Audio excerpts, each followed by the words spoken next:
ষষ্ঠীর দিনে তো সবাই ভালো মন্দ খেয়েছেন, এটা আমার আজকের ভালো মন্দর খাবার। যেহেতু আজকে ভাত খেতে নেই, এটা কিন্তু কোনো অংশে কম না, খেতে দুর্দান্ত লাগে।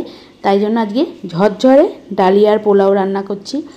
প্রথমেই পোলাওটা 2 থেকে 3 মিনিট মতো কড়াইতে হালকা করে নেড়ে নিচ্ছি। আমি এইভাবেই পোলাওটা রান্না করি, মাঝে মধ্যে এর মধ্যে সবজিও দিই। আজকে যেহেতু প্রচণ্ড তাড়াহুড়োর মধ্যে রান্নাটা করেছি, তাই আর সবজি দিইনি। এবার ভালো করে ধুয়ে নেব। ডালিয়াটা কিন্তু ভিজিয়ে রাখবো না। এবার কড়াইয়ে সাদা তেল দিয়ে দিলাম। আপনারা চাইলে সমপরিমাণ তেল আর ঘি দিতে পারেন, আমি সাদা তেল দিলাম। এবার গোটা গরম মশলা, তেজপাতা ফোড়ন দিয়ে ধুয়ে রাখা ডালিয়াটা দিয়ে দিলাম। ডালিয়াটা দিয়ে মিডিয়াম আঁচে 3 থেকে 4 মিনিট মতো খুব ভালো করে ভেজে নেব।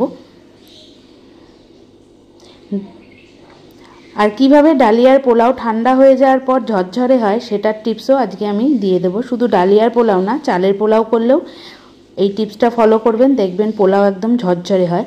আস্তে আস্তে পোলাওটা ভাজা হয়ে গেছে, জলও শুকিয়ে এসছে, তাই একদম ঝরঝরে হয়ে গেছে, দেখে হয়তো বুঝতেই পাচ্ছেন। এবার এর মধ্যে দিয়ে দিলাম 1 চামচ আদা বাটা। আদা বাটার পর দিয়ে দিচ্ছি হলুদ গুঁড়ো। আজকে ইয়েলো ফুড কালার দিচ্ছি না, হলুদ গুঁড়ো দিয়ে দিলাম। দিয়ে আবারও বেশ খানিকক্ষণ মতো নাড়াচাড়া করে নিচ্ছি। ডালিয়াটা খুব ভালো করে ভাজতে হবে। এবার এর মধ্যে দিয়ে দিলাম কাজু কিশমিশ। আপনারা চাইলে তেলে কাজু কিশমিশটা আগে ভেজে তুলেও নিতে পারেন, আমি এইভাবেই করি। খুব ভালো করে প্রায় 3 থেকে 4 মিনিট ভাজার পর এর মধ্যে দিয়ে দেবো 1 চামচ টক দই।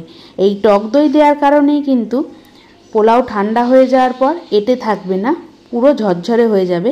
চালের পোলাও রান্না করার সময় 1 থেকে 2 চামচ টক দই দিয়ে দেবেন, দেখবেন পোলাও একদম ঝরঝরে হয়ে যাবে, অনুষ্ঠান বাড়ির মতো। এবার এর মধ্যে দিয়ে দিলাম গরম মশলার গুঁড়ো। খুব সাধারণভাবে আমি পোলাওটা রান্না করি। আর এখানে আমি প্রায় 2 কাপ, বড় কাপের 2 কাপ ডালিয়া নিয়েছি, কিন্তু এর ডবল জল দেব না। জেনারেলি আমরা যখন পোলাও রান্না করি তখন ডবল জল দিই, কিন্তু ডালিয়ার পোলাও রান্না করার সময় ডবল জল দেব না। আমি ওই কাপ মেপেই দিয়ে দেবো 3 কাপ জল। আজকে দুধ দিচ্ছি না, অন্যদিন আমি দুধ দিই। দুধ যদি দেন তাহলে 1 কাপ দিলে 2 কাপ জল আর 1 কাপ দুধ। আমি যেহেতু 2 কাপ ডালিয়া নিয়েছি সেই হিসেব করেই বলছি। দিয়ে খুব ভালো করে ফুটিয়ে নিলাম। এবার এর মধ্যে দিয়ে দেবো স্বাদ অনুযায়ী লবণ আর চিনি। পোলাওটা আমি একটু মিষ্টি মিষ্টি খেতেই পছন্দ করি, তাই একটু বেশিই মিষ্টি দিচ্ছি। আগে লবণ কিংবা চিনি কোনোটাই দিইনি, যখন ভালো করে ফুটতে শুরু করে দিয়েছে তখনই দিলাম। এবার খুব ভালো করে এবার মিশিয়ে নিচ্ছি। ভালো করে মিশিয়ে গ্যাস সিম করে ঢাকনা দিয়ে ঢেকে প্রায় 7 থেকে 8 মিনিট মতো রান্না করব। দেখে কি মনে হচ্ছে এই পোলাও একদম ঝরঝরে হবে, কিন্তু আমি ঠান্ডা হওয়ার পরেও আপনাদের দেখিয়ে দেবো কতটা ঝরঝরে হয়। দিয়ে দিলাম 4-5টা কাঁচা লঙ্কা, এটা টোটালি অপশনাল। ঢাকনা দিয়ে রেখে দিলাম। একবার ঢাকনাটা তুলে নিলাম, ওপর থেকে দিয়ে দেবো বেশ খানিকটা ঘি। ঘিটা আমি এখনই দিই, তাহলে ঘিয়ের গন্ধটা বেশ ভালোই থাকে। আমি যেমন করে ডালিয়ার পোলাও রান্না করি আমি সেইভাবেই দেখাচ্ছি, আপনারা হয়তো অন্যভাবেও রান্না করতে পারেন।